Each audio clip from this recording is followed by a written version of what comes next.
Hare Krishna, Krishna Krishna, Hare Hare, Hare Rama, Rama Rama, Hare.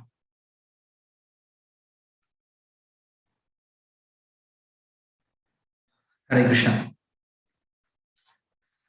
Satyananda Chinta Satyega Pakshe Sarvadhyakshe Bhakti Rakshadhakshe Shri Govinde Vishwasargadikande Purnanande Nityamastam Matirme Agyana Niradhirupaiti Ya Vishesham Bhakti Parava Bhajati Pariposham Uccaihi Tatvam Param Spurati Durgamam Apyajashram Sadgunya Pritswarachitam Pranamami Gitam Gauram Sukasat Kumuda Pramodi Swabhi Gostamo Nihanta Shri Krishna Chaitanya Sudani Dharme Manoditishtan Swaratin Karoto Prachina Vacha Suvicharya Soham Magyona Piki Tamritalesha Lipshuhu Yata Prabhoreva Madeta Tatra Shantakshamadvam Sharanagatasya Sarvopanishado Gavaha Dokta Gopanandanaha Partho Vatsasudhir Bhokta Duktam Gita Amritam Mahat Mukam karoti vachalam pangum langayate girim yatkrupadamaham vande paramananda madhavam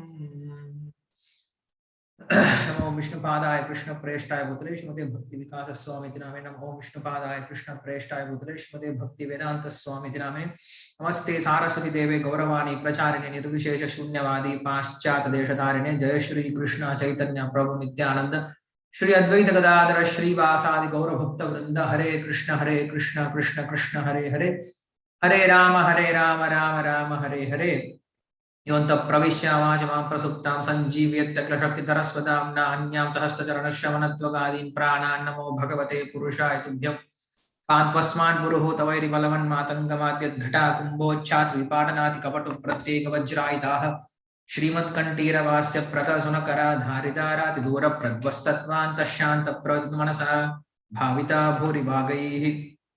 Hare Krishna. Welcome you back for this Gita Sastri course on the 7th day. Today we will be covering on the chapter 4.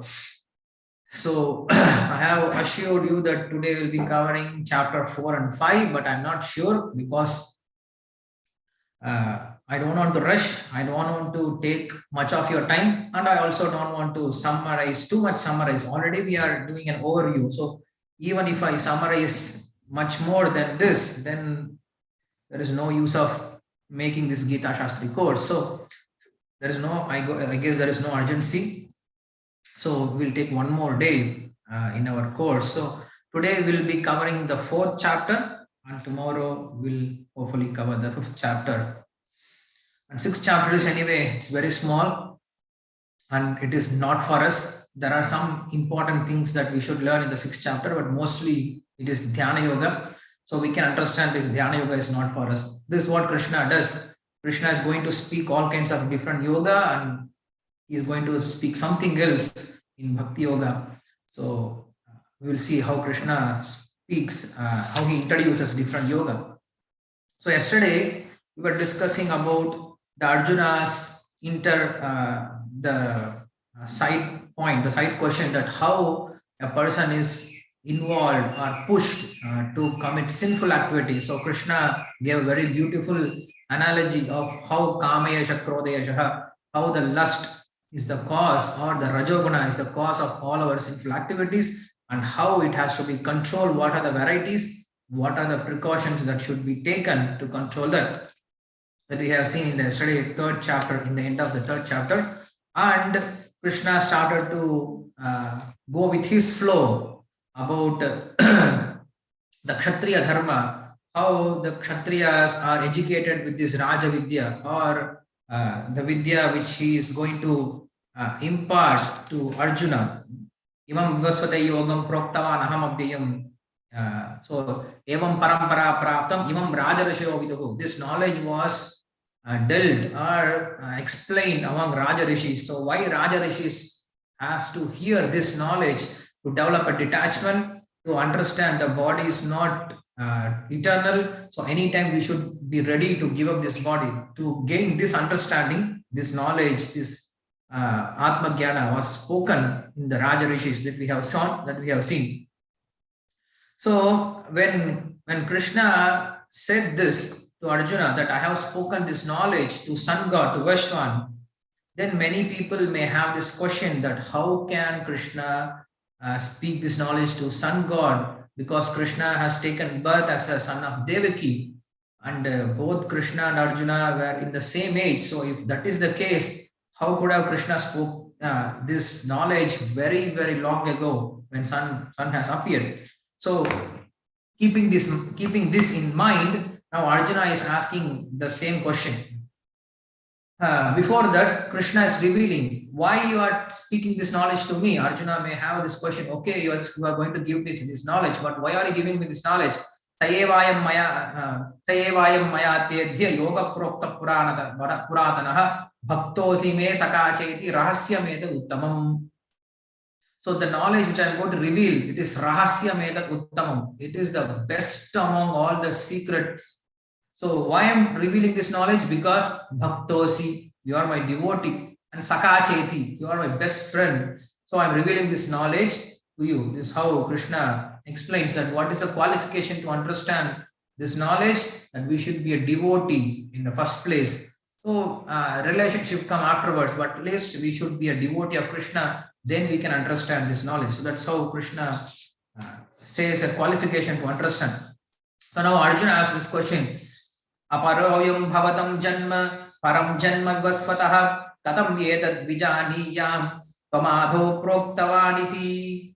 He says, Krishna, you are saying that you have imparted this knowledge to Vibhaswan, but how to understand that we both took birth in the same age, in the same year.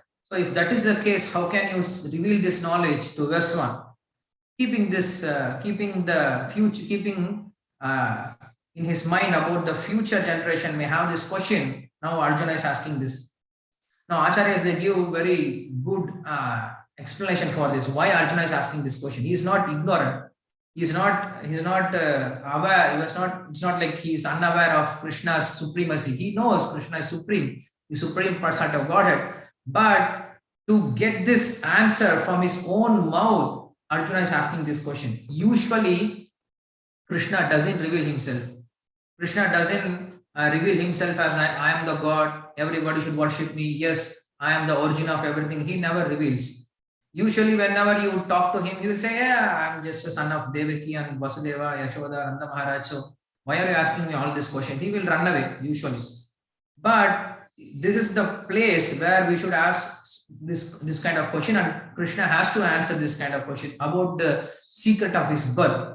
Otherwise, he won't reveal his secrets of his birth. So, taking the advantage of asking this question, now Arjuna has asked this question, can you explain me about the secret of your appearance? Then Krishna says, Shri Bhagavan Vacha, Bahuni me vetitani janmani tavasha Arjuna, Tanyaham veda sarvani natvam veda parantapa. Hey Arjuna, you and me have taken many births. Oh, really? We both have taken many births. Then what is the difference between you and me? Why you call yourself as Bhagavan and I should call myself as Jivatma? Because we both take birth. If we both are taking birth, then what's the difference between Jivatma and Paramatma? No, there is a difference. What is the difference? Tanyaham veda sarvani natvam veda parantapa. Even though I take birth, I don't forget my previous birth, and I know what is going to be my future birth. But you don't know anything about yourself, not even your previous birth, not even your future birth, even you don't remember your yesterday's activity. So that is how your knowledge is. I am Sarvagya. That is the difference between you and me. Even though I take birth, but I am still Sarvagya, Sarvashaktiman. So all these qualities are always with me. But this quality doesn't exist here. The knowledge of Lord is like this. He is aware of everything. He is aware of all the kalpas. He is aware of all the yugas. He is aware of all the years. He is aware of all the months. He is aware of all the days going to come. What is going to happen in an hour? What is going to happen in each and every second? Without any notes, without any assistance, he knows everything in his mind. This is intelligence. That is why we call him Sarvagya. Sarvagya means he knows everything. There is nothing which he doesn't know. So that's what Krishna says here. Tanyaham Veda Sarvani, Natvam Veda Parantapa. I know everything about my birth, about your birth, about everybody's birth, about each and every activity. When Lord started to create, during the creation itself, he has planned everything, whatever is going to happen in the creation. Like how, in what palace the Hiranyakashipu will stay, and in which pillar he will break, and from which pillar he has to come out. He has designed everything during the creation itself. So Lord doesn't have to make a plan. Okay, now I should take a Narasimha form, where I should go, which pillar I should hide. No, he knows everything. He knows all the details right in the beginning of creation itself. That is called Sarvagyatva. For Lord, it is just a matter of a second. Yasaika nisvasitam kala vatavalambi jivantilom vilaja jagadandanataha. For Lord, creation, maintenance, and destruction is just like inhalation and exhalation. For us, it may look like a long period, but for Lord, it is just a matter of a second. So he remembers, he knows everything about that in the period of matter of creation, destruction, and also the saving. So that's how Krishna is explaining. Even though I have taken birth, we both are taking birth, there is a difference between your birth and my birth, that I know everything, but you don't know anything about your birth. That's why there is a difference. Then Krishna says, Ajopi sannabhyatma bhutanam ishwaropi sanne prakritim swam adhishtaya sambhavami atmamaya. He says, Ajopi sannabhyatma, Ajopi san, even though I have no birth, still I appear here.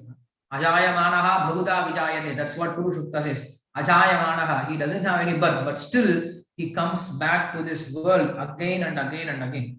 Ajayamanaha bhuta vijayate. So, Ajobisan abhyatma, bhutanam ishwarobisan. I am the Lord of all the jivas here. So, prakritim swam adhishtaya. I am not under the clutches of karma. It is not that I take birth according to the material nature. Sambhavami atmamaya. I come according to my own wish. It is not that I have to come, but I come eternally. When we are studying this Vishnu Sahasranama, there was a beautiful name for Lord. In that, the Acharyas explain how grateful the Lord is, or how the Lord is always active without laziness. So in that he says that this Jivatma, at some point of time, it will get clear of all its karma, it will go to moksha. That is, at some point, in some yuga, in some birth, we will all get moksha. But we don't have to come back. After getting moksha, we don't have to come back to this material world.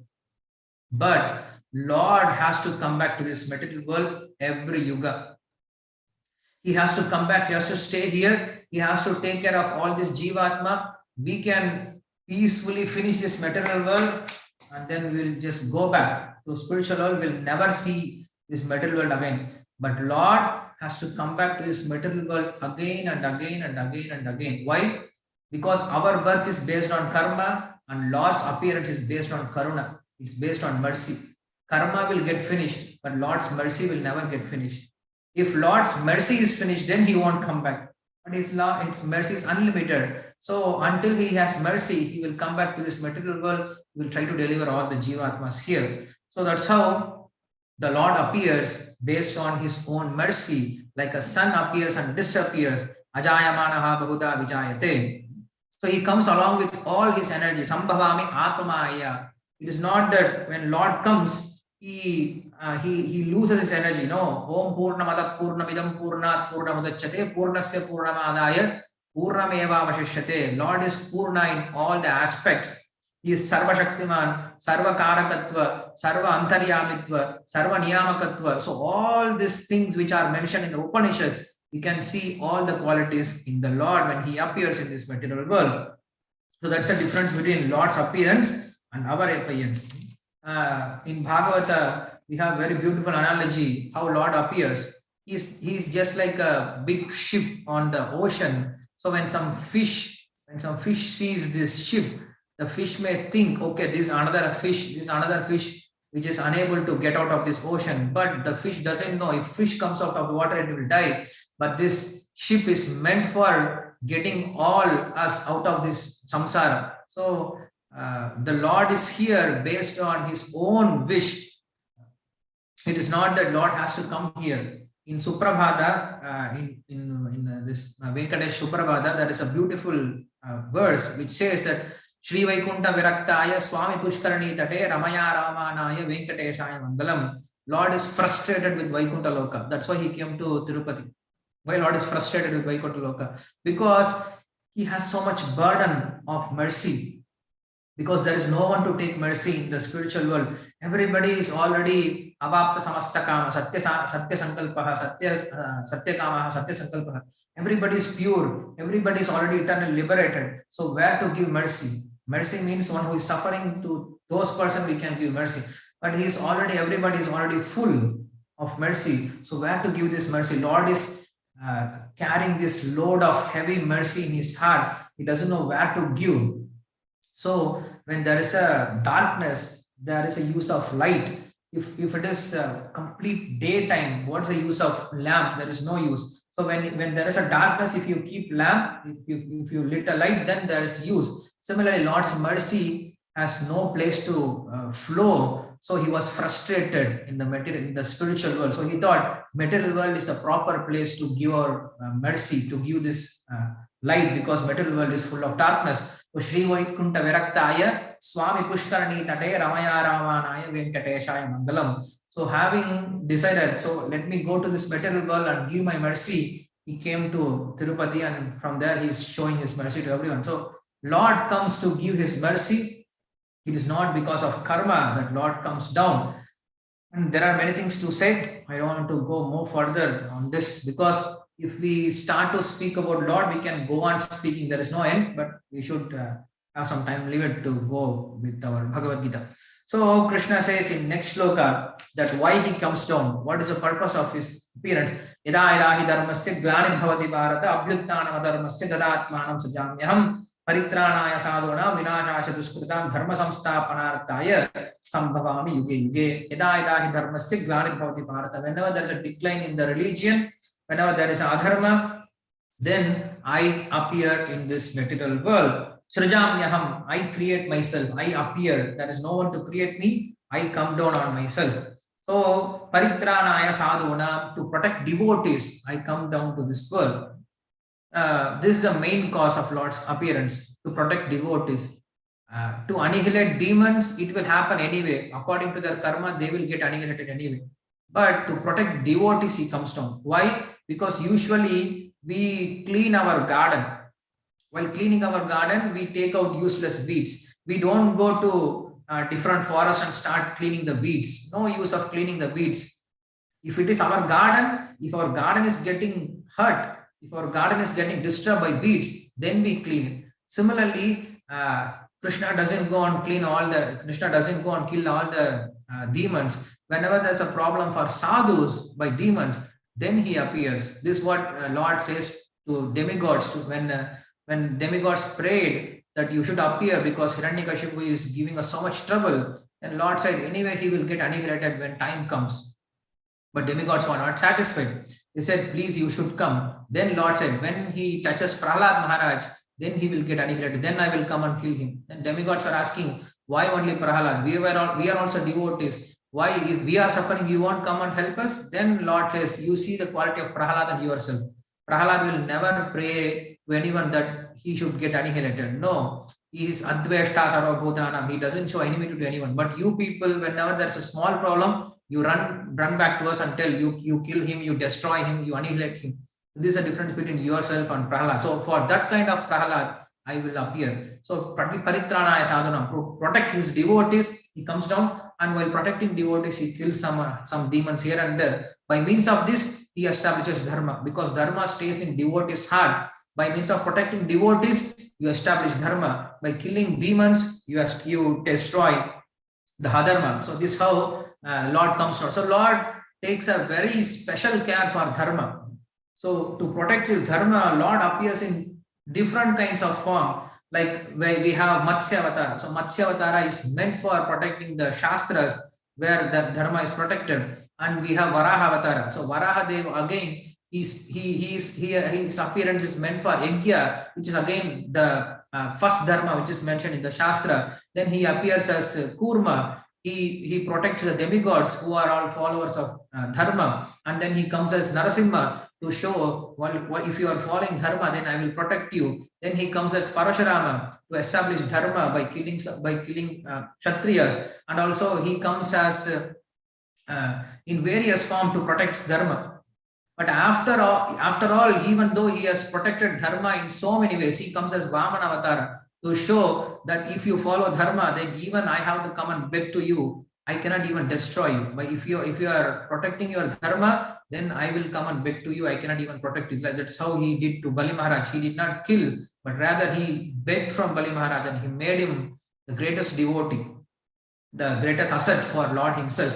So in this way, all the avatars, they are meant to show the glory of dharma. Even though the Lord has done so much for this dharma, he was not satisfied. He wants to come down as a human being, and he wants to show us what is dharma. So that's why he came as a Rama Avatara. So in Rama Avatara, you can see Kalyana Bijana Shriman. By means of his Rama Avatara, he wanted to show how a human should live life, how a son, how a husband, how should be a wife, how should be a guru, how should be a brother, how should be a father, mother, how should be a villain. So he was showing the example. He was showing the dharma by means of his own practice itself. And also in Kali Yuga, he comes as Krishna Avatara. So Krishna, he is showing the dharma of the Supreme Personality of Godhead. In Rama Avatara, he showed dharma of a human being. In Krishna Avatara, he showed dharma of the Supreme Lord. Akila Rasamrita Sindhu, how a Supreme Lord should be, how he is all attractive, how he is reciprocating with devotees of all the rasas, and how, especially in Kali Yuga, one will be saved. Because all the other avatars, they came and they showed some pastime and they left. Rama Avatara, he came and he showed highest form of dharma. But in Kali Yuga, there is a dharma nashta happen. Dharma, we cannot follow much dharma. So in Kali Yuga, he made very easy dharma. He gave us a very easy dharma and also a very easy process to attain him. That is Bhakti Yoga. So this how the Lord comes down to protect his dharma. So that's why Paritranaya Sadhuna Vinashaya Sadushkritam Dharma Samsthapanarthaya Sambhavami Yuge Yuge. So if that is the case, what about Kali Yuga? Kali Yuga is full of adharma. Then where is the appearance in this world? That's why in Kali Yuga, there is not one avatar. There are many avatars happening. Kali Kale Nama Rupe Krishna Avatar. In Kali Yuga, Krishna comes down as his name, and also he comes down as Bhagavata Purana, and then he comes down as Sri Chaitanya Mahaprabhu. And then in Bhagavatam also it is mentioned that Kali Kalau Bhavishyanti Narayana Parayanaha Dravideshu Bhurishyaha. In Kali Yuga, especially in Dravida Desha, in South India, many devotees will appear. They are all empowered avatars of Lord to come and to preach this Bhakti Yoga. So even in Kali Yuga, Lord comes down to preach this. In Kali Yuga, there is no Nigraha, only Anugraha. Nigraha means to destroy, but Anugraha means to show mercy. So in Kali Yuga, Lord comes down not to kill anybody, but to show mercy and try to save everyone. So that's how the Lord appears here. So having said that, then Krishna gives a very good offer. Janma karma chame divyam evam yoveti tatpataha tektva deham punarjanma naiti mamede sorjana vitaraga bhayakroda manmaya ma upashadaha bhagavo jnana tapasa puta madbhava magataha. So he says, now we are discussing about the self-realization process, correct? Right from the chapter number 2 till chapter number 4, or till the chapter number 6. The main portion is Atmanubhuti. That is the process of self-realization. To realize this self, we have Karma Yoga, we have Jnana Yoga, and we will have Dhyana Yoga. But in the midst of this Karma, Jnana, Dhyana Yoga, where the self-realization is the important part, now Krishna gives a very interesting offer that whatever you are going to attain by karma, jnana, and dhyana yoga, maybe it is not even 100% sure that you will attain, but for sure you will attain the self-realization, and you will attain me also just by understanding my activities. That's what Krishna says here. Janma karma cha me divyam evam yoveti tatvatah tyakva deham punarjanma naiti mamedi surjana. So if you know my birth, if you know my activities which are divya, which are transcendental, and by how? By tatpataha, by means of Acharya's explanation. So if you understand them in true, not just stories, but the meaning behind the story, meaning behind my each and every activity, then tekva deham punarjanma naiti mamedi surjana. So that's what Atmarama means. So we are discussing about the Atmarati. Yasva Atmarate eva syat atmatruptascha manavaha atmanyeva santushtaha tasya karyam na vidyate. Krishna was speaking about the self-realized person. So even the self-realized person has to, even the self-realized person, he goes one step further more. That is understanding about the God. That is having relationship with God. So in the midst of speaking about karma, jnana, and dhyana yoga, Krishna slightly introduces about bhakti yoga. He doesn't explain it more explicitly. He will do this. He will do that in 7 chapter, 12 chapter. But in the middle of his conversation, like in the 2nd chapter itself, mat paraha, the word was used, mat paraha. There he introduced slightly the bhakti yoga, and also in the 3rd chapter also we saw how Krishna introduces that bhakti yoga slightly inside. In the 4th chapter, he is explicitly speaking about the bhakti yoga, that is understanding about him. It's like in the middle of different suktas. We have Purush Sukta. In Vedas, we have various kinds of sukta. We have sukta for sukta means not eatable. Sukta means the praise or the mantras which are glorifying different demigods. So we have mantras for Indra, Agni, Vayu, Chandra, Varuna. So various mantras are mentioned in the Vedas. But in the process of glorifying with various mantras, there is one mantra called Purushukta. So Purushukta deals with who is the Purusha, who is the main among all the demigods. So in that mantra, in the Purushukta, the Lord is glorified. So how in the Vedas, in the midst of all the Karma Kanda Yajna mantras, the Purushukta is given, which establishes the Lord's supremacy. Similarly, here we can see in the midst of Karma, Jnana, Dhyana Yoga, Lord establishes himself about his Bhakti Yoga also. So this is how we can understand. Though Krishna says, by means of understanding this, Vitaraga Vaya Krodha, Manmaya Mamapashataha, Bhagavo Jnana Tapasa, Uta Madbhaga Agataha. By understanding about my activities, my birth, many people in the past, they have given up this Raga Bhaya Krodha. They have given up this attraction and also aversion to this material world. So Krishna is very consistent about speaking this attraction and aversion. If you remember in the 2nd chapter itself, Krishna spoke about raga dvesha vimuktais vishayan indriyascharan atma vashyar videya atma prasadam adhigacchati. So by means of giving up this raga dvesha vimuktais to vishayan indriyascharan, he can control his senses. Then atma vashyar videya atma, by means of self-realization, who has surrendered his mind to the Supreme Person of Godhead, Prasadam Adhigacchati, he attains my mercy. So giving up Raga Dvesha is the secret to attain Lord's mercy. He mentioned this in the 2nd chapter. And also in the 3rd chapter, he says, Raga Dvesho Vivasteshu Taukyasya Paripantino. In the 3rd chapter also, if you see, he is speaking about Raga Dvesha. Hey Arjuna, you should give up this Raga Dvesha and you should act in a samabuddhi. In the 3rd chapter also he mentioned, and also in the 4th chapter again he says, by means of my understanding about my birth and appearance, you can come out of raga dvesha. So in every chapter, Krishna gives us various method to come out of the raga and dvesha. Attachment and aversion, both are bad. But here the raga dvesha has a different meaning. Here it's a very interesting meaning that what Baladev Vidyabhushan says, that here raga dvesha means not his own attachment and aversion, but he should give attachment and aversion towards the non-devotees who have no faith on Lord's birth and appearance.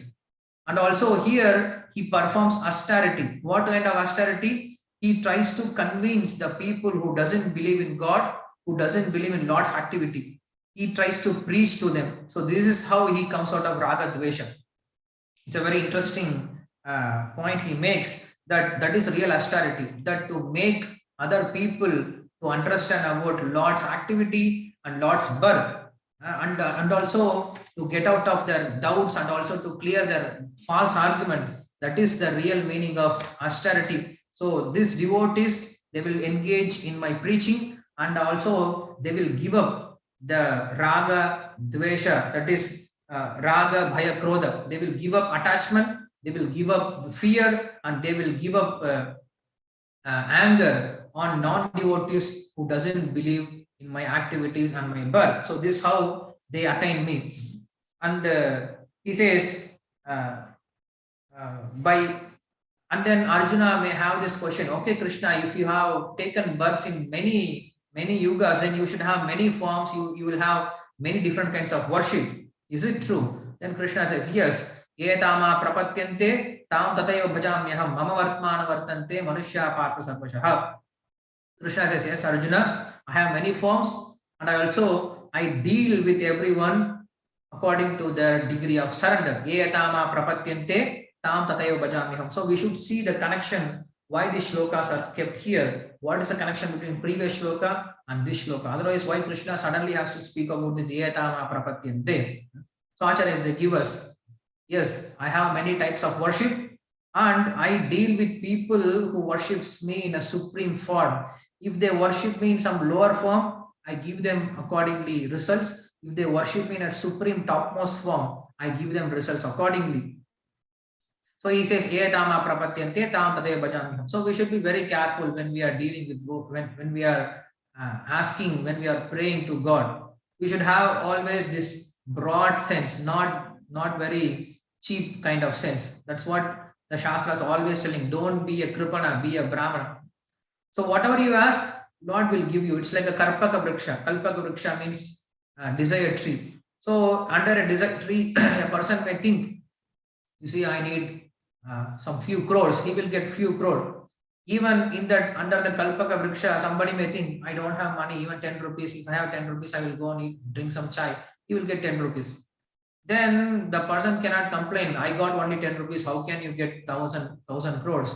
Because that is how he thought. So according to our thinking, according to our surrender, the Lord reciprocates. So we should always always ask for the highest thing, to the highest person. We should not go and ask him some alpa vishaya for the Lord. So that's what Krishna says. If you come to me, don't ask for some cheap kind of thing. So how we'll get the knowledge? Only Guru can teach us. Only Guru will teach us that when you go to the Lord, don't ask for cheap things. He can give himself to you. So don't ask for cheap things. Otherwise, we are like that old woman who was trying to carry her burden of thorns she was carrying, and suddenly the thorn bundle fell down. So the Lord appeared to help her. So what she has asked? She could have asked even liberation, but what she asked, can you help me to keep this burden back again on my head? So Lord did that, because that's what you asked me. So I will give you the same boon what you are asking. So that's how here Krishna says, etama prapatyante tam tadeva bhajamyaham. Having said that, now he comes back to Nishkama Karma Yoga, because it's a side point that Krishna wanted to establish. This Bhagavad Gita, whatever I'm teaching you, it is not my own mental speculation. I did not made up this philosophy just to make you fight. No, this process, this knowledge, it is coming in parampara. It is always existing, and I'm again re-establishing this knowledge. So it's not something new. It is not something speculative. It is very authentic knowledge. So this is how Krishna concludes to Arjuna that about his knowledge. And after that, now he comes back to Nishkama Karma Yoga, because he was dealing with Nishkama Karma Yoga. Now he speaks about Nishkama Karma Yoga. Now he is going to teach us how this Nishkama Karma Yoga is going to convert into Jnana, because that is the goal of Nishkama Karma Yoga. Nishkama Karma Yoga means it has to get matured into Jnana. Otherwise, there is no use of Nishkama Karma Yoga. So Krishna speaks about Nishkama Karma Yoga. First of all, people, they go to demigods thinking they will get quick result. This happens. This is how Vedas they start. In Vedic, they go to demigods to get quick result, but they don't have any faith on demigods. They just go to get quick result and they come back. They don't get affection, or they don't have any kind of bhakti. They just worship to get something. That's what Krishna says here in the 12th shloka. They go to this demigod, they go to that demigod, they go to everyone and they will say, Swami, you are the only way to help me. They go to all the demigods and they will say the same thing. You are the only way to help me. But they will never have any faith on anyone. So in this way, they go to demigod. They don't know the result is given by me. They don't know that actually I am the Paramatma in their heart, and I am the person who is giving boons to the through the demigod. They don't know. So without knowledge, they go to demigods and they worship. And but if you do like that, then your results will be very, very less. Then Krishna speaks about very important thing. He speaks about Chatavarnyam maya srishtam guna karma vibhagasaha tasya kartaram apimam viddhi kartaram apyam namam karmani lipyanti name karma palaspraha itimam yo abhijanati karmabir nasabhandyate. Why Krishna suddenly speaks about this Chaturvarnyam here? He is speaking about Nishkama Karma Yoga. He is speaking about demigod worship. Why he is coming to Chaturvarnyam Maya system? He is speaking about what is the cause of destroying the desire for enjoyment. What are the causes for destroying the desire for enjoyment? In otherwise, in Nishkama Karma Yoga, we say we should not get attached with the results.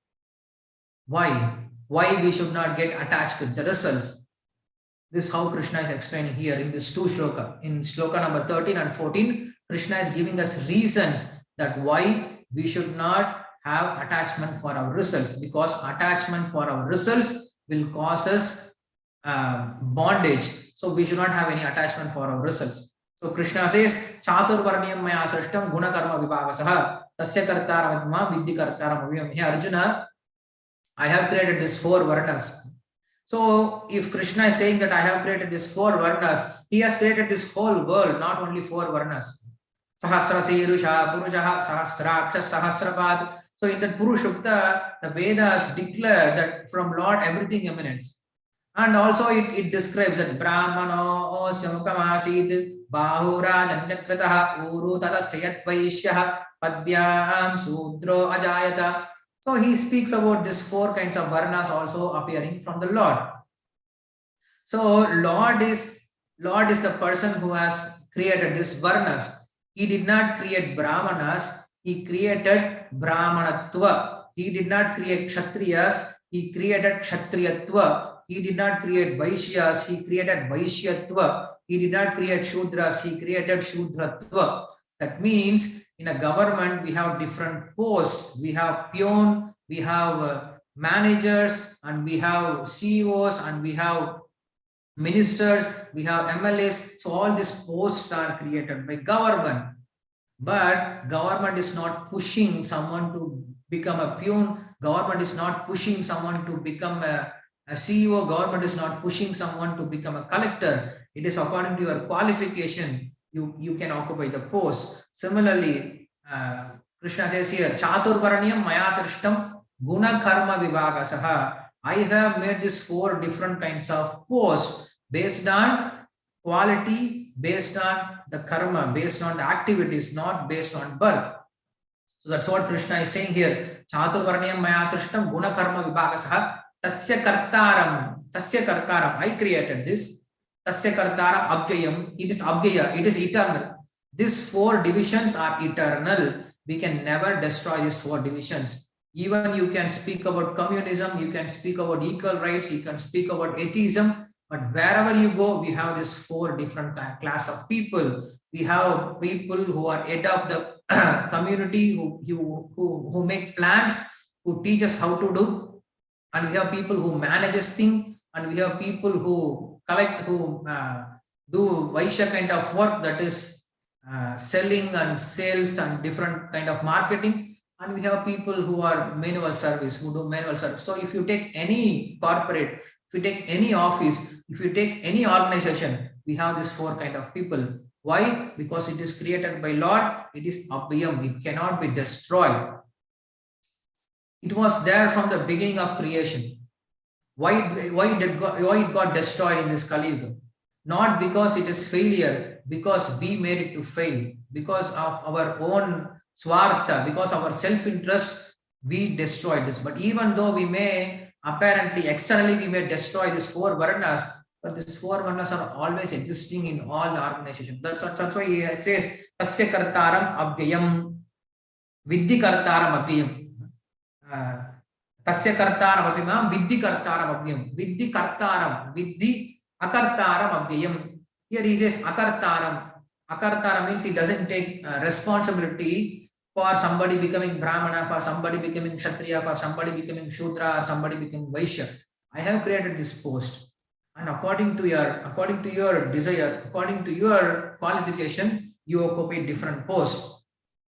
So I'm not the person who is responsible for this. So this is how he says that that I am the cause of everything, but I am not the cause. This is how he concludes in the next shloka also. Namam karmani lipyanti name karma palaspruha idimam yo abhijanati karma bir nasabandyate. So understand, Krishna says, even though I have created this universe, but I am not the cause of the creation of this universe. Why? Because I am detached from this universe. I don't expect any results from this universe.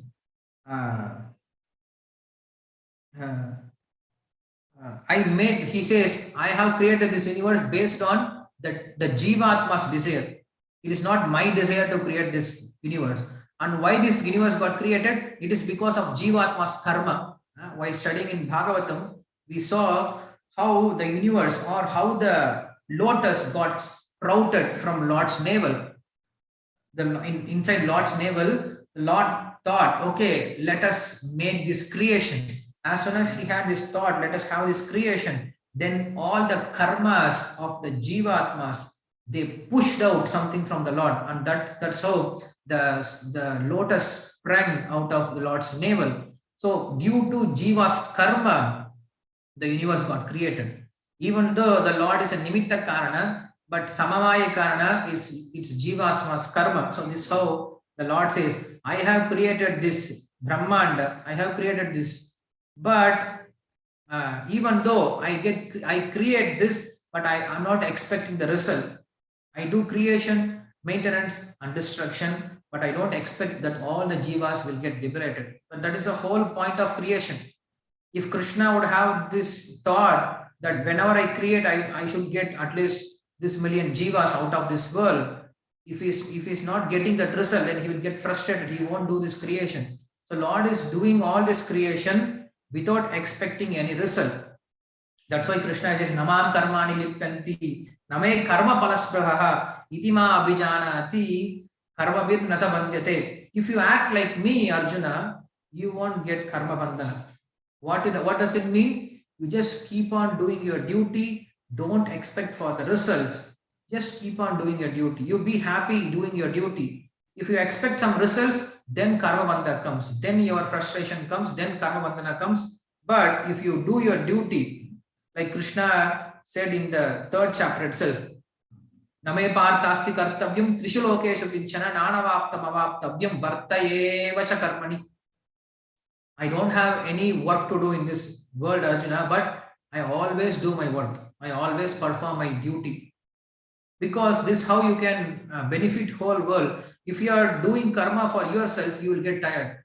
But if you are doing karma for the benefit of the world, if you are doing karma for the satisfaction of the Lord, you won't get tired. So this is how the great souls, they perform their karma also.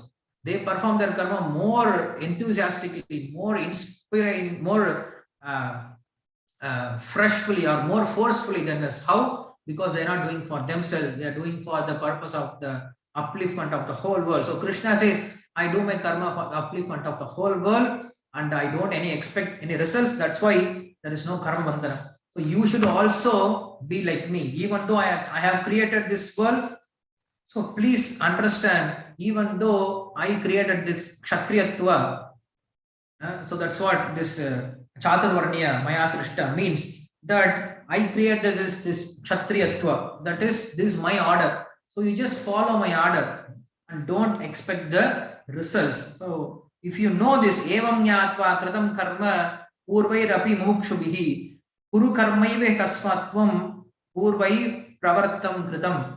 So with this understanding, there are many kings who have done their Nishkama Karma Yoga and they have attained me. So you also try to perform your karma following their examples. Karma naivaihi samsiddhim astita janakadaya lokam sangrahamevapi sampashyan kartumarhasi. So Krishna is again stressing the same point. You understand how the flow goes.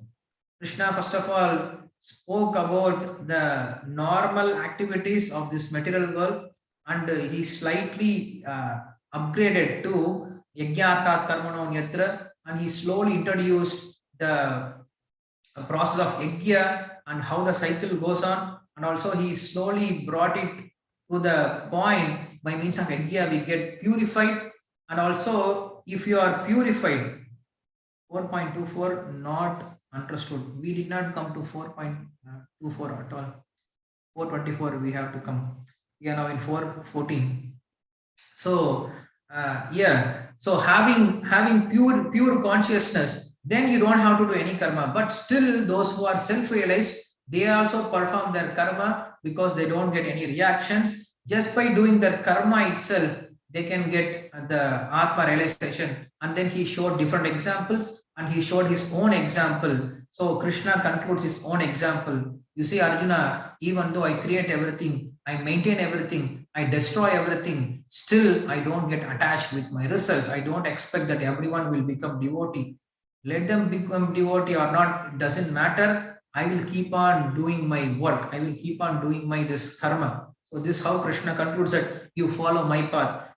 Following this path, there are many devotees. Repeat the meaning of Nishkama Karma. Nishkama Karma Yoga means having the three things in your mind. Already we are discussing this for many days. We should have these three kinds of buddhi. Buddhi yoga is called Nishkama Karma Yoga. What kind of buddhi? I am not the doer. This is not my karma, and the result doesn't goes to me. So kartrutva tyaga, palatyaga, mamata tyaga. So these three kinds of tyaga we should have. That is called Nishkama Karma Yoga. So Krishna is saying that by knowing like this, desiring liberation, people in the previous life, people in the previous time, the kings, they performed their duties without desire for the act, without desire for the results. So following their examples, you should also do your karma without expecting the results. So Krishna educated this, and then he says about kim karma kima karmeti kavayopi atra mohitaha tatte karma pravakshyami yajnatva mokshase asubhat. Now Krishna goes on, he moves on talking about what is action and what is inaction. Now just now he spoke about we should not expect the result, that is phalatyaga. Now he is speaking about kartrutva tyaga. These three tyagas we spoke about, correct? One is phalatyaga. We should not expect, we should not desire for the result. Why? It causes bondage. And we should not think we are the doers. We are not the doers. So we should have this inaction in action and action in inaction. That's how the karma and akarma works. So he is going to speak about what is karma, what is akarma. Kima karma, kim karma, kima karmeti, kavayo atra mohitaha. So what is action, what is inaction? Even the educated kavaya means even the rishis, they get confused about what is karma and what is akarma. Karma means doing our duties, and akarma means inaction, not doing anything. So what is good, what is action and what is inaction? Even those who are highly educated rishis, they find it is very difficult, because it ultimately depends on your intelligence, it ultimately depends on your thought process. Even if you are doing your karma, if you think that you are not doing, it is Lord's, you are just a Lord's instrument, then actually you are not doing the work. But if you are not doing anything, but still you are thinking about how to live ourselves, how to maintain myself, then even if you are doing inaction, then you are already doing action. So this how that's how this action and inaction, it's very difficult to understand. So not just by performing our karma, we are called karma. We are performing our karma, or not just by renouncing our karma, we are called akarmas. So if you know the difference between karma and akarma, yajnatva moksha se asubhat, you will get liberation. Just by understanding the difference between what is karma and what is akarma. That is what Krishna is going to describe now. Karmano api bodhavyam cha vikarmanaha, akarmascha bodhavyam gahana karmano gatihi. This is gahana. Gahana means very difficult to understand. What is karma? What is akarma? What is vikarma? It is very difficult to understand. It is very difficult to ascertain, Arjuna. Gahana means it is very interconnected and looks very clumsy and it's not clear.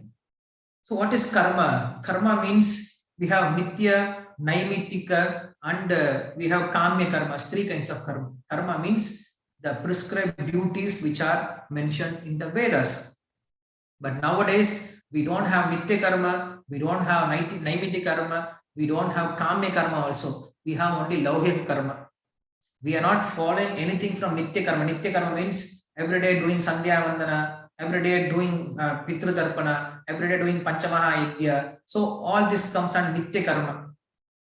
And naimittika karma means when there is a particular festival or particular amavasya, paurnami, or during some festival, we should perform some kind of charity or some kind of austerity, some kind of Vedic studies. So this comes on naimittika karma.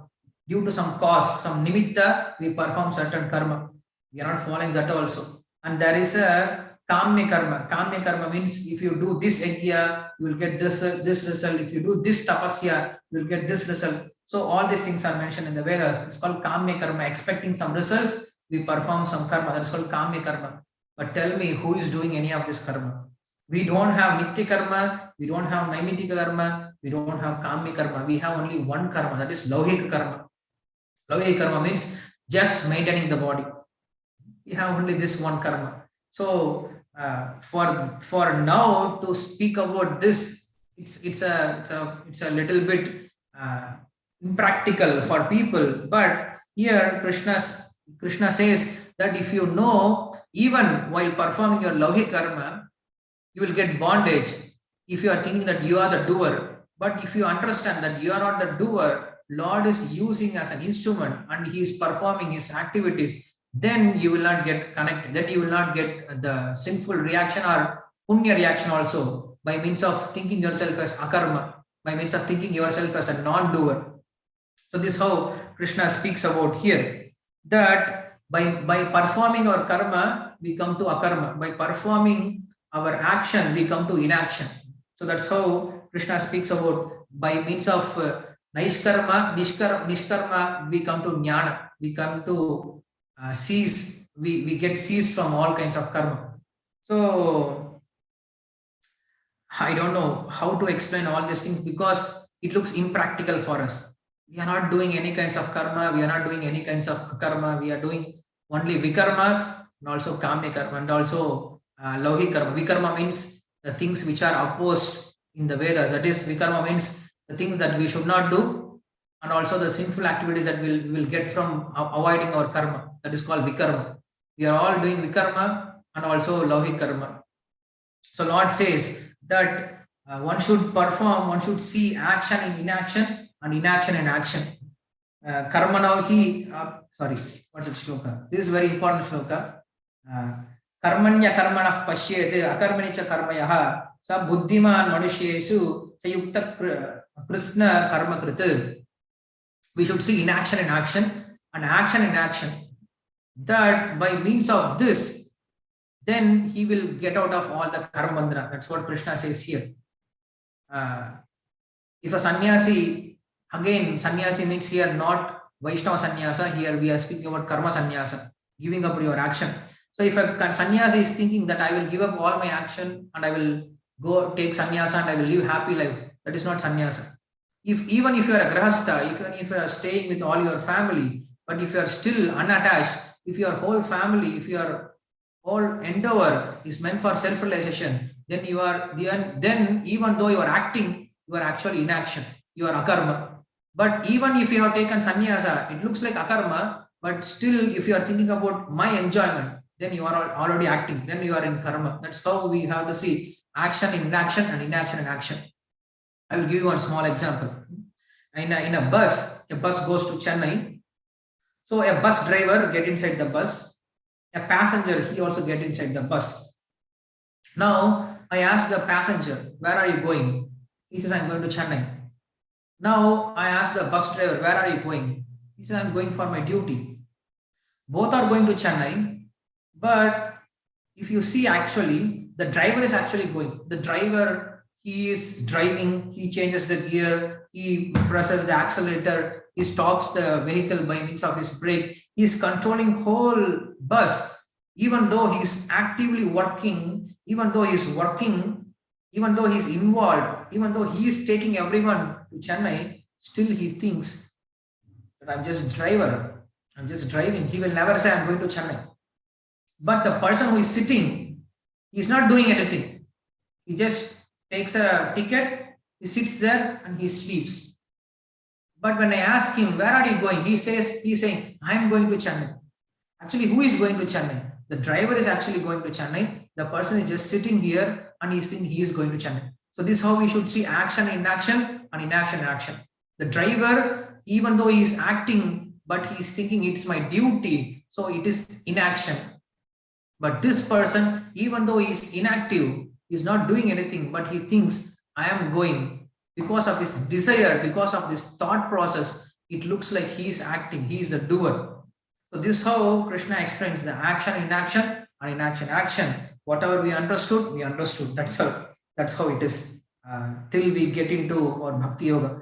So till that we should understand how difficult this karma yoga, jnana yoga, and dhyana yoga. Then we will have then we'll have more appreciation for bhakti yoga, what Lord has taught us. And then now Krishna is going to speak about how this karma yoga is going to take the form of jnana yoga. By means of performing your desireless duties, our hearts get purified. When your heart is purified, then because of this Atma Jnana, your karma gets destroyed. When you do anything for Bhagavat Prithiyartham, thinking this is for Lord's enjoyment, this is for Lord's satisfaction, then our karma gets destroyed. He is called Panditaha. Krishna here speaks about Arurukshu Yoga. Here Arurukshu Yoga means yogi means one who is trying to get out of his sinful reaction by means of performing Nishkama Karma Yoga. So now he is slowly advancing from Nishkama Karma Yoga to Jnana Yoga. How he is doing that? Krishna says he performs his karma, he has no desire for the result, and he doesn't depend on anyone. He has nothing to do with this world. So why he does his karma? He thinks always for his future result. He doesn't think about the immediate result, but he's thinking about the future result. So that's why he can able to give up his lower immediate result. So this is called beginning stage of Nishkama Karma Yoga to Jnana Yoga. So this Nishkama Karma Yogi, he does his work without expecting the result, immediate result, because there should be some result. What kind of result he is expecting? He is not expecting the immediate result of enjoyment or attaining the heavenly planet, but he is expecting the result, higher result, that is to understand the God or to realize the soul. So that is the highest result. Thinking about the highest result, now he is able to tolerate his dualities and he is able to perform his karma. So that's how the yoga arurukshu, in the beginning stage, he performs his karma. And just like yesterday, I gave you the example of Karna. So Karna, even though in the end of his deathbed, when Krishna came and asked for all his punya, he gave all his punya. And for the punya, now Krishna is asking what boon you want, what phala you want. See, when you have dharma, then ihaloka phala, ihaloka, in this world itself, you can enjoy and you will destroy your dharma. If you go to Swargaloka, you will destroy your dharma. if this dharma is offered to Bhagavat Prityartham, if you offer this dharma as a satisfaction for the Lord, then you will get moksha. But here, if you see, he gets more than moksha, that is Lord himself. He surrenders himself. It is not that he gives up his karma, it is not that he gives up his dharma, but he surrenders everything to the Lord. So he gets Lord himself. Instead of moksha, he gets the Lord himself. That's how Bali Maharaja, he surrendered his whole punya, so he gets Lord himself. So in this way, the yoga, Arurukshu, he advances slowly from Nishkama Karma Yoga to Jnana Yoga. And from shloka number 21, 22 and 23, this speaks about the Yoga Arudha. Yoga Arudha means those who have already achieved the position of Jnana Yoga. How he has attained the position of Jnana Yoga? He does all kinds of activity just for maintaining his body. So this is the highest form of Nishkama Karma Yoga. In Nishkama Karma Yoga, the yogi, by performing his Nishkama Karma Yoga, slowly he gets advanced and he comes to a level that he performs a karma, whatever duty he performs, it is just for maintaining his body. Above maintenance of his body, he will never do anything. So this how he comes to Nishkama Karma Yoga. That is from Nishkama Karma Yoga to Jnana Yoga. So this is specifically applied for sannyasis, but there are some grahasthas who are in this level also, who work just to maintain their body. So without desire for work, with controlled mind and body, with no possession on material object, they do their work for Shariram Kevalam Karma. Shariram Kevalam Karma. They do their work just to maintain this body. This is considered as Yoga Aruda. This is the first stage of Yoga Aruda. They go to Bhiksha. They take Bhiksha just to maintain their body, and they live very simply, and their whole meditation is about the Lord. So this is the first stage of the beginning stage of Yoga Aruda, or those who are in the process of Jnana Yoga. And the second stage, he goes more further. In the second stage, a person thinks about not even going for Bhiksha or Bhikshana. Yadrichaya Lava Santushtaha Dvantadito Vimatsaraha Sama Siddhau Asiddhau Cha Pritvapi Na Nibandhate. The second stage of Jnana Yoga is that Yadrichaya, he doesn't even go for Bhiksha, he just sits back and he thinks, if Lord wants to give me anything, I will accept it. I don't want to go and even take Bhiksha. So he's completely in the vritti of Ajagara vritti. This we have seen in the life of Madhavendra Puri. Even Madhavendra Puri, he was a Vaishnava sannyasi. He was showing this quality of Yadrichya Lava Santushta. Whatever comes on its own, whatever is Lord's arrangement, I will simply live happily. I will not even go for Bhiksha. I don't want to go for Bhiksha also. So this is the highest form of the Jnana Yogi. That is, he will just completely depend on the karma, on the Lord's satisfaction. And he goes to third stage, the third stage of Jnana Yogi. What is it? Gata Santasya Muktasya Jnanavastitaschetasaha Yajnaya Archita Karma Samagram Pravilyate. So here, the third form of Jnana Yogi, what he does, he is not going for begging, he is not thinking about Yadrichya Lava Santushtaha. But in the highest form of Akarma, what he does, he has no desire for the result. He is free from attraction and aversion. He is absorbed in the thought of Atma, but he does one more important thing. What is that? Yajna Archita Karma. He does all his activities for the satisfaction of Vishnu. So this is the highest form of Jnana Yoga.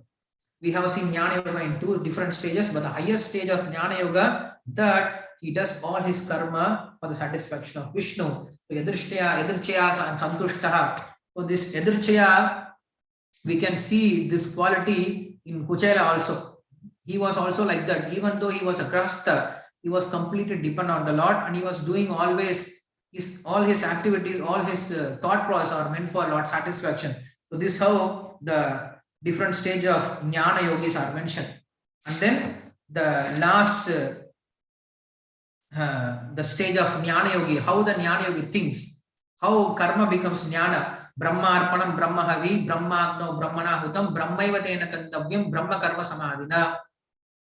So the karma yogi, he becomes Jnana Yogi. How? By means of this understanding. Brahma arpanam, whatever I offer, it is Lord. And Brahma Agnav, the Agni is Lord. The person who chants, the person who chants, who makes him to chant, that is also Lord. The inclination to offer something to Lord, it is also given by Lord. And the Lord accepts this and he gives us everything back. So in this way, he thinks about everything is Lord. We take something from Lord and we offer it to Lord, and Lord again gives back to us something. What is that? The Lord himself. So this is how the Jnana Yogi tries to see the Lord in every process, in each and every entity. So Jnana means to see Lord. From Karma Yoga, he is now turned into Jnani. That is Brahma Arpanam, Brahma Havihi, Brahma Agno. Everything is Lord's energy. By taking Lord's energy, by means of Lord energy, we offer it to Lord's energy, and again we get Lord as a result. So this is how the Jnana Yogi is advanced. Now, having spoken about the Jnana Yogi, now again Krishna comes back to different kinds of Karma Yogi, because till now he did not clearly said what is Karma Yoga. He has just said about Karma Yoga means without attachment, without doership, without attachment for the desire, without having the desire for the result, we should perform karma. Now there are different varna, different ashramas. So what are the different kinds of karma yoga that we can perform? So Krishna is now speaking about different kinds of karma yoga from shloka number 25 to shloka number 31. He speaks about Naishtika brahmacharis. The brahmacharis, they perform karma yoga by controlling their senses. Here karma yoga means sacrifice, we say. So yajna means sacrifice. That is the whole point of karma yoga, nishkam karma yoga. So here the brahmacharis, they sacrifice their hearing capacity, or they sacrifice their senses in the fire of understanding about the Lord, or in the fire of Guru Seva, in the fire of Swadhyaya. So this is how they do their sacrifice. And Grahasthas, they do their sacrifice by means of enjoying, by means of accepting the sense objects through their senses without attachment. So this is how the Grahasthas, they do their yajna. And also there are some people who offer their prana into their mind to search for Atma. This is how the Vanaprasthas, they do their sacrifice.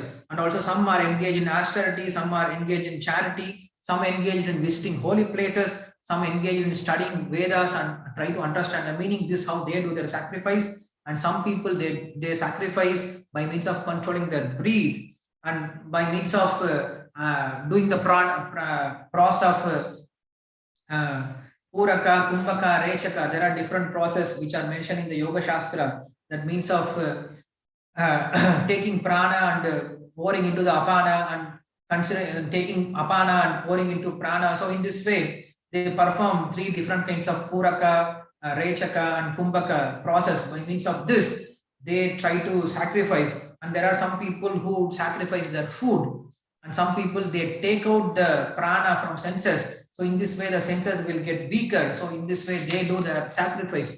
So all these sacrifices are meant to purify us. It meant to give us punya. Ultimately, it is meant for giving us liberation. So without sacrifice, our human life is useless. So in this life, you will not get anything, and also in the next life also, you will not get liberation. So sacrifice is necessary for human society. This is how Krishna started. When Lord created this world, Sahayajna Praja Srishtva Purovacha Prajapatihi Anena Prisha Vishwadvam Yeshavad Vishtakkamaduk. Krishna said, Sahayajna Praja Srishtva. When he created this world, he created with sacrifice. So this whole world is meant for sacrifice, and our whole life is meant for sacrificing. Sacrificing means, I just now explained what is sacrifice. So this sacrifice are mentioned in the Vedas according to the body, mind and words. The sacrifices differed. So by knowing and by practicing, one gets liberated. So we should understand the process of sacrifice. We should do this sacrifice, and by means of this, we get liberated. So what is the highest point of the sacrifice? Jnana. If there is no jnana, if there is no knowledge from the sacrifice, then it is useless. So the highest part of sacrifice is to get understanding. Nowadays, what we do so many karmas, we do so many rituals without understanding the meaning.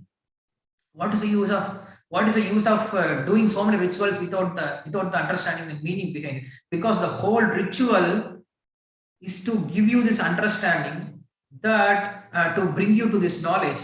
But you do the rituals, but you don't gain the knowledge. What is the use? It's like uh, uh, uh, the person is how to say this. We do all kinds of different kinds of karma. Like for example, we offer agarbatti to the Lord. This is a simple process. We offer this agarbatti. Just by offering agarbatti, it doesn't become bhakti. Or just by offering agarbatti, Lord is not satisfied. When we offer agarbatti, we should have this knowledge. This agarbatti, it is representing Panchabhuta. It is representing earth, water, fire, air, and ether. So, as a Lord of Panchabhuta, I am offering back the Lord this Panchabhuta. Clear? So, when you have this knowledge in your mind and when you offer this agarbatti, then it is useful. Otherwise, just by karma itself, there is no any use. So, the karma should always accompany with jnana. If there is no jnana, like we go and jump in Ganga. Just by jumping inside Ganga, you won't get liberation. Or in the Nectar of Instruction, Rupa Goswami says, if you dip your bag of bone, if you dip this bag of stool, bone, urine, mucus and bile, you will not get Krishna Prema. With understanding, by following all the processes which are mentioned in the Nectar of Instruction, and with this knowledge, if you dip inside, then you will get the result. So that's what Krishna says here, that all the sacrifices which are mentioned in the Vedas are ultimately meant to bring you to the stage of jnana. Without attainment of jnana, there is no use. If you attain jnana, then all your action ceases. So always see, inside the action, there is always jnana is involved.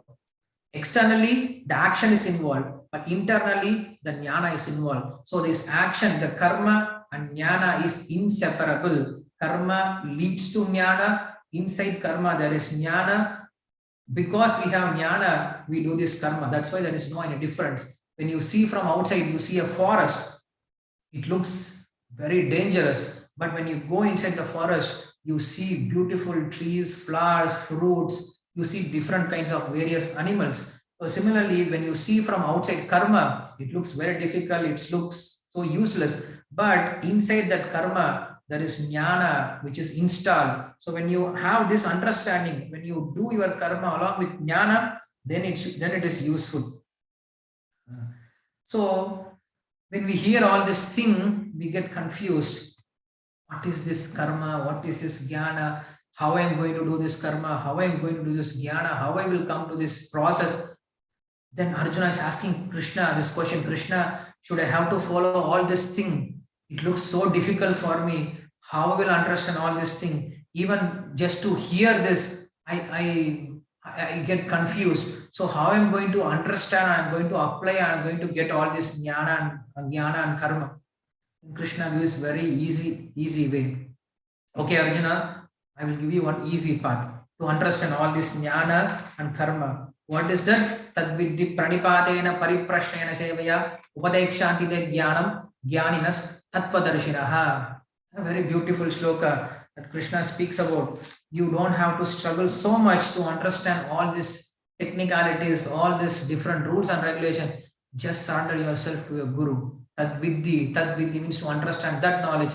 Pranipatena pariprashnena sevaya. You go humbly ask question. There are some people who come after lecture. I have a question. Can you explain me? We don't ask. We don't explain him because he want to show himself that yes, I understand. I want to get this answer. No, usually it doesn't happen. Tadvidhi pranipatena pariprashnena. It should accompany with humbleness and also with service attitude. If there is no humbleness, no service attitude, you will not understand anything. The guru may speak so many things. if we don't have this two mood in our mind, with service attitude and with humbleness, if we don't approach a guru, we can hear so many things. We may think we have understood something, but we will never understand. It will not be useful when it comes to the practice. It's like a sword without sharpness. You may have a sword, but it doesn't have sharpness to cut your ignorance. Similarly, without pleasing the spiritual master, we may have knowledge, but it doesn't help us. That's what Krishna says. When Janaka Maharaja, he made a big assembly of various rishis, and he said, I'm going to present 10,000 cows, whomever is interested to give me Atma Gyan. Then Yagyavalkya was there. Yagyavalkya came, okay, hey disciple, take all the 10,000 cows and let's go. Then Janaka is asking, what about Atma Gyan? Yeah, I will teach them. Because we need cows, I'm taking. So he took the cow, he went away. And again, next time, he made a big mela. He said, now I'm going to give half of my kingdom. If anybody can teach me Atma Jnana, I will give half of my kingdom. So the Rishi says, okay, give me half of the kingdom, I will rule. He gave, and he left. Third time again, he comes back. So again, comes back, and now Janaka is saying, I'm ready to surrender everything. I'm ready to surrender myself to the Guru, whomever can give me Atma Jnana. Then he says, Abhayam vai Janaka praptaha. Then he says, okay, Janaka, you sit, I will teach you Atma Jnana. So Atma Jnana is not very cheap that you will get it for 10,000 cows or you will get it for half of the kingdom. You will get only when you surrender. So this how, because he's not going to, anyway, he's not going to rule the kingdom. Anyway, he's going to give back. Like Prithu Maharaj, when he saw Sanat Kumaras were teaching him. And after the teaching, he gave his whole kingdom to the Sanat Kumaras. They said, okay, that is good that you have surrendered everything to Guru. We don't want to rule all this kingdom. So you take back and you rule on our behalf. So they give back, they have given back. So that's how the Yagyavalkya also gave back to Janaka Maharaj, and Janaka Maharaj was ruling.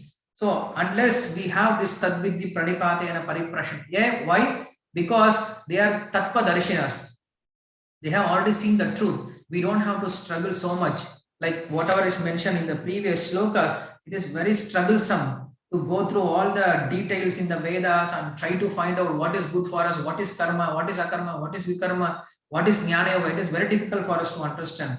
Tattva-vittu Mahabaho, what's that sloka? In second chapter, we have seen this. No, in third chapter, we have seen this. Tattva-vittu Mahabaho, I forgot the shloka.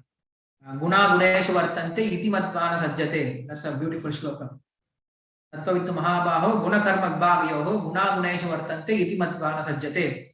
The Tattva-vittu, there also Krishna brings about Tattva-vitt. And here also he speaks about Upadekshantite Jnanam, Jnana is Tattva Darshana. They have seen the truth. They have realized the truth. They have already digested everything. So they can just give you like that.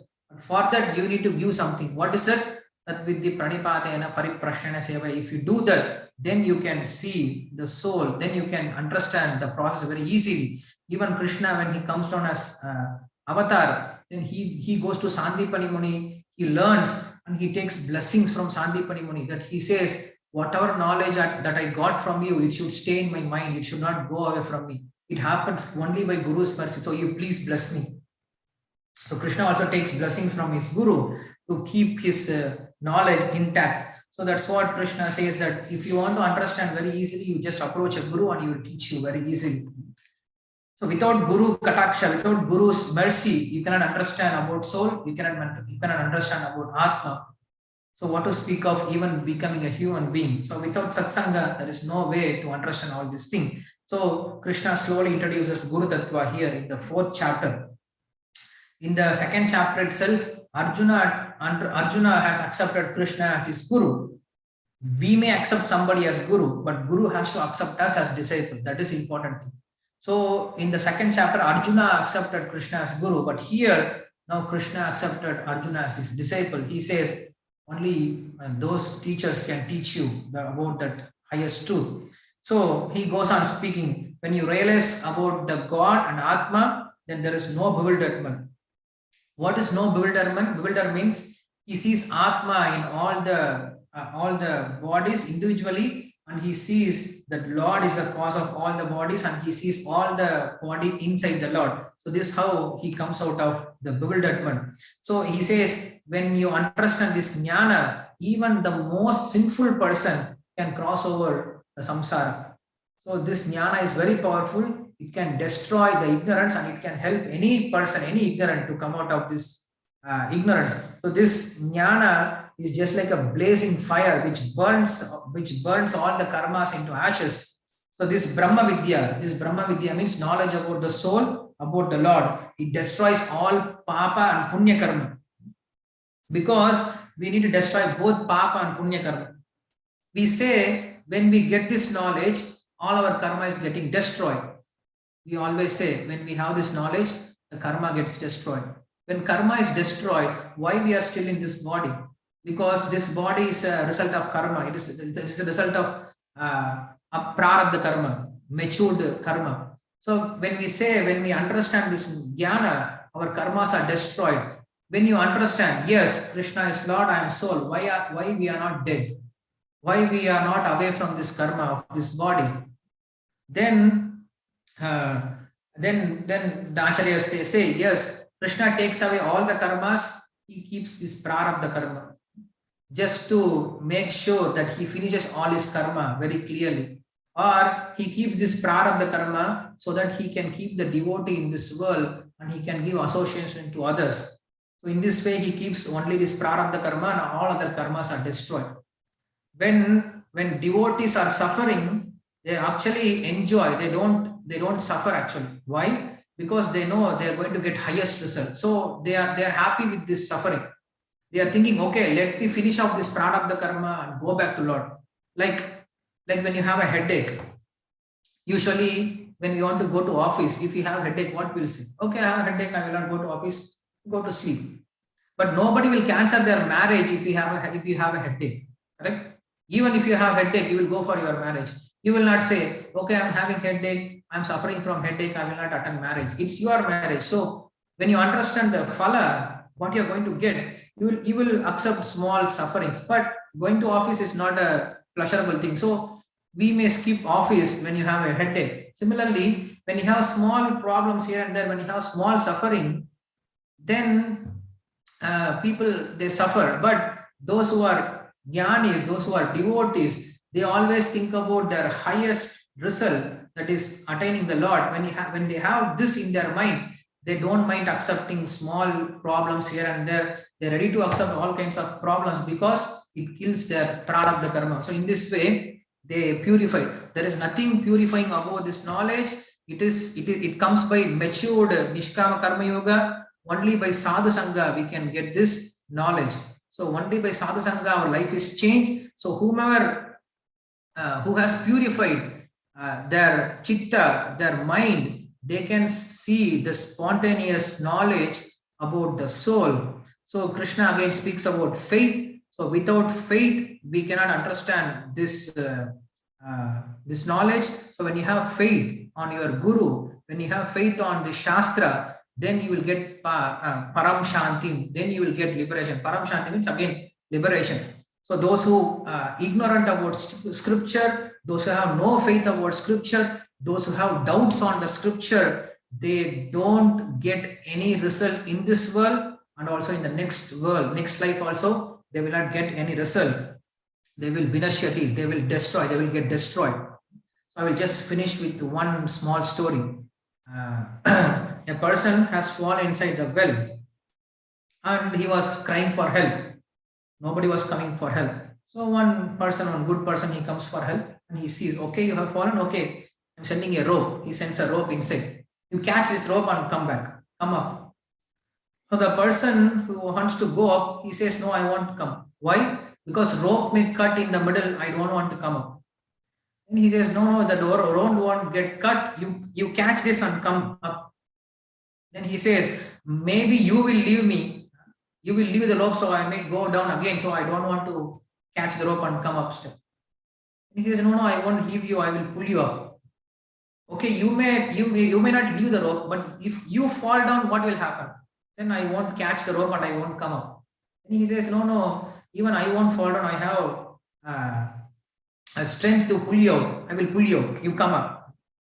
Then he's thinking, maybe if I come up, then you will ask me some money. I don't have any money to give you. I won't come. Then he says, I will not ask you any money. You just come up. I'm here to help you. Just come up. Then the person says, I don't have I don't have any faith on me. Why? Because who will come up, who will come and help without expecting anything? I have never seen in this world helping without any expectation. So if you say that I will help you, I will help you, but I will not expect anything from you, I don't have any faith on you. So similarly, the Guru comes and he helps us, expecting what? Expecting nothing from us. He doesn't expect anything from us. So even the Guru is ready to give us everything, but we don't have any faith on his Guru, faith on the Guru. Then the samshaya atma vinashyati. So that kind of person who has doubt on his Guru, he will never come across this. This samsara. So he just finishes all his teaching. The 41st shloka. Yoga sanyasta karmana jnana sanchinna samshaya atmavantam na karmani nibaddanti dhananjaya. He summarizes all the teachings in one shloka. He says, actions don't by the person whose actions are transformed into jnana by nishkama karma yoga.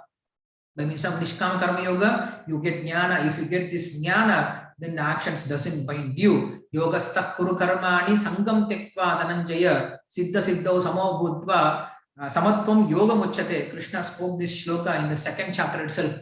So Krishna again mentioned the same shloka, the same kind of meaning in this shloka. So he summarized all his teaching by means of Atma, by means of realizing the Atma, actions doesn't bind us. So he speaks the last shloka, the 42nd shloka of this 4th chapter. Tasmat ajnana sambhutam pristam jnana sinna atmanaha chitvainam samshayam yogam hatishta uttishta. Sorry.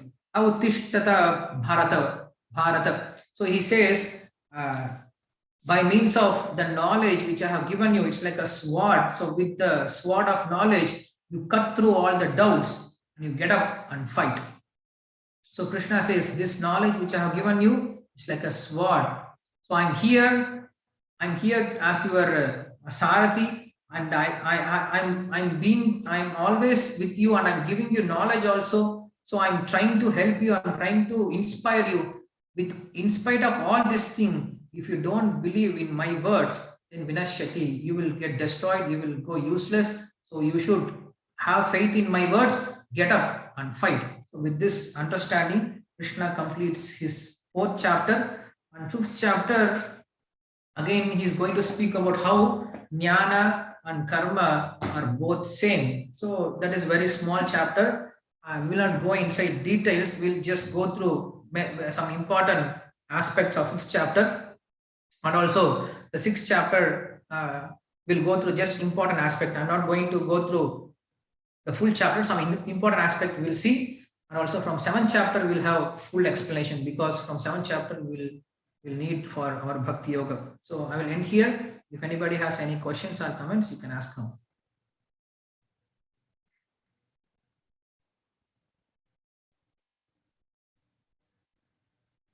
Okay. It's already 7:30. So quick questions if you have any. Yeah, Hare Krishna, Prabhuji, Dandavat Pranam. Prabhuji, with my half knowledge, I see there's a fault in creation and maintenance. Why God has to fight with his own creation and maintenance? Asura are getting born, they are disturbing devotees, and God has to come and kill them. I really don't understand what is this. Okay. If God has created something, it has to be perfect. Why he has to fight and save somebody and kill somebody? Why it is like that? Okay, if Lord has created something, it should be perfect. Why it is not perfect? Yes, Lord has created everything perfectly, but if we are not using it properly, then it is improper. Then it becomes imperfect. Lord has created this world with one purpose of understanding him and getting out of this world. Lord has no any desire to create this world. Lord did not create this world because he saw these Jivatmas are not able to get liberation. They are all in Yoga Nidra, uselessly sleeping. So, in order to help them to get out of this world, he has created this world. And he has given us this knowledge. He is coming down in different avatars to help us to get out of this world. But we have come to this world and we are not understanding the purpose of this creation and we are misusing it. It is not that Lord has created this world imperfectly. He has created this perfectly, but we are making it imperfect. Like we have this example of mobile phone. See, this mobile phone is from Samsung company. So this mobile is perfect for its purpose. But when you start using it for different purpose, it becomes imperfect. Like this mobile, it is meant for talking, it is meant for communicating. And there is a special, uh, uh, what they call, a brand or special model coming, Samsung Hammer. So it's called Samsung Hammer. So I take this Samsung phone, I thought, okay, it's a hammer. So I start banging a nail against the wall. This is not a perfect for that, it will break. So I cannot blame the company, I cannot blame Samsung company. Why you are creating such a useless phone? It breaks all the time. No, it is created for a certain purpose. When you use it for a certain purpose, then it is perfect. When you use it for wrong purpose, then it becomes imperfect. Similarly, this whole world is created with a purpose.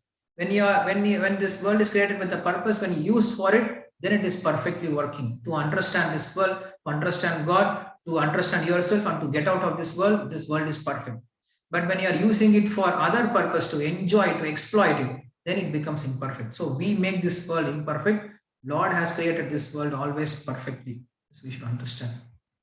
And why this Leela, this Asuras coming and killing, it is for his own enjoyment. That's what Bhagavatam says, that he has this desire to fight also. So with whom he will fight? He makes his own villains and he comes and he fights and he enjoys it. And also by means of enjoying, he gives us example how one should not live, how one should not behave, how a person will get punishment if he is behaving sinfully. So by means of his activity of killing the demons, he accomplishes many things. He accomplishes his enjoyment of fighting, and he accomplishes to set an example that people should not be like this in the future. And also he accomplishes that in either way you have to be under the control of God. So this is how the Lord accomplishes many things by his killing of demons. Yes. Jnaneshwari Jivan Das. Hare Krishna. Hare Krishna. Hare Krishna. Hare Krishna, Prabhuji. Hare Krishna. Pranam. My question is, I have a doubt, Prabhuji. You said while creating itself, Krishna decided everything. That in Prahlada's story, you said Krishna doesn't know to sit in which pillar he is going to hit, like that in Bhagavatam, you said. But here he had decided everything in which pillar he has to sit and all decided. But in Bhagavatam, he said he doesn't know which pillar he is going to hit. So he was sitting in all the pillars, Krishna. No, it was not from Bhagavatam. It was from Acharyas. They explain in a very, very nectarian way. They say Krishna is afraid. Krishna is always in all the pillars.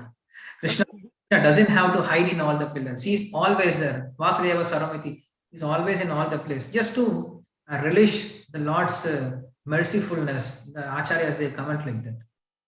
Thank you.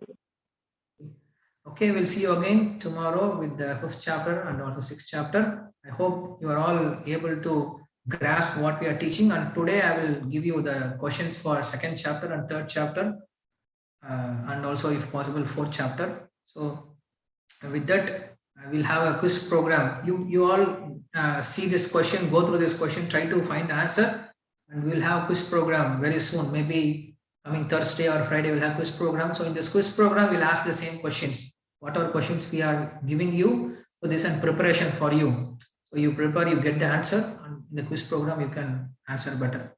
We'll see you all tomorrow. Srimad Bhagavad Gita ki jai, Srila Prabhupada.